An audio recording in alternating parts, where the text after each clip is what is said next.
Syzdykov with the title of the speech, Semper, Tyrannis. A long time ago, the Senate of the Roman Republic would give supreme power over Rome to a person from their ranks whom they considered the most capable and the most experienced.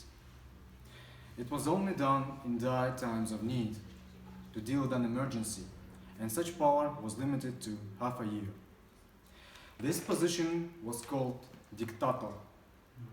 Surprisingly, every single Roman dictator has given the power back to the Senate once the problem has been dealt with.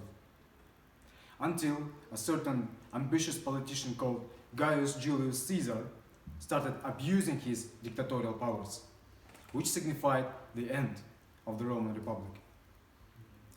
Dear friends, today I'm going to talk about my main leadership style. It has a lot in common with how the Romans perceived the position of the dictator, because my leadership style is authoritative. Recently, I have volunteered to be the leader of the team that would organize the New Year party for ATC, and immediately I ran into a big problem. My leadership style didn't really fit the situation I found myself in. There were two reasons for that. First one is that it was an ATC event. I once talked to a fellow ATC member, whom you all know, who is a successful businessman and whom I often saw in the role of a table topic master. I asked him, "Do you enjoy being a TTM?" He said, "Not really." I said, "Why?" He said, "I don't feel comfortable with calling people to the stage. I don't like ordering people around," he said. I was surprised to hear that and said, "Then how do you do your business then?" He said, "Well, I pay those people." Point is, ATC runs mostly on enthusiasm. And a leader of a ATC project has very limited means of influencing his team beyond encouraging this kind of enthusiasm.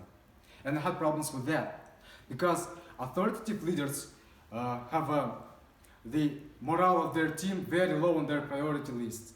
And when I was taking the test that would determine my leadership style, I scored very moderately on affiliative and very, very low on altruistic style of leadership. And those two styles of leaderships are all about keeping the morale up and encouraging enthusiasm. So I couldn't just order people around like I was naturally inclined to do. It just wouldn't work out. Second reason is that people tend to follow authoritative leaders if and only if they are the smartest, the most experienced, and the most capable people in the room.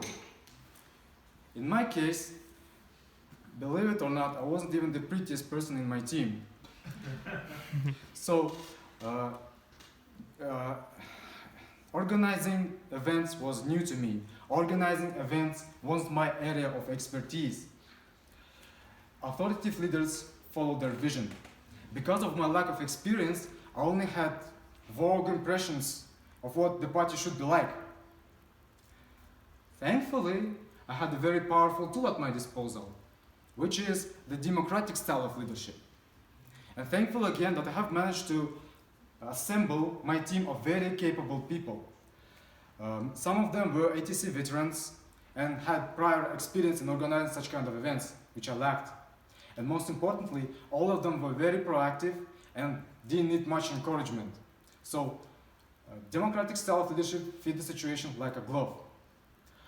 So, I took the role not of the leader in the traditional sense of the word, but of the mediator between these professionals.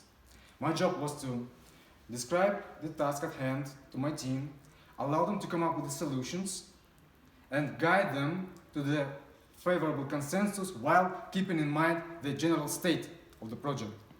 And then delegate. So my main task was not to drown the initiative of my teammates, which is like complete opposite of what authoritative leaders tend to do. In conclusion of my speech, I'd like to say that if you ever find yourself in a position of authority, you should remember that leadership styles are just tools. And like every tool, there's only a limited amount of situations in which this leadership style is truly useful. And what feels natural to do isn't always the right thing to do. It is especially important to remember if your main leadership style is authoritative like mine, because incompetent authoritative leaders can become authoritarian. And this will be unpleasant for everyone concerned. In the end, at best, you'll just make a fool of yourself.